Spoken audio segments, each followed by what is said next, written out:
夏天點可以冇冷氣？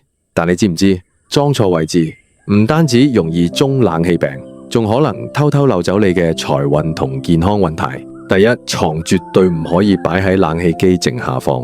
瞓覺嗰陣，人嘅身體氣場最弱，冷風直吹頭頸膊頭，輕則感冒頭痛，重則關節僵硬，免疫力下降。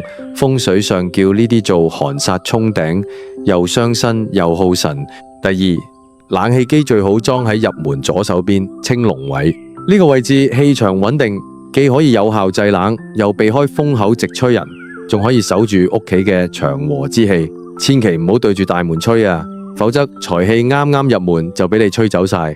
第三，屋企有老人家、小朋友或者體質虛弱嘅人，千祈唔好貪涼，裝大匹數冷氣。佢哋自我調節能力弱，強風猛吹，好易引發呼吸道問題或者舊病復發。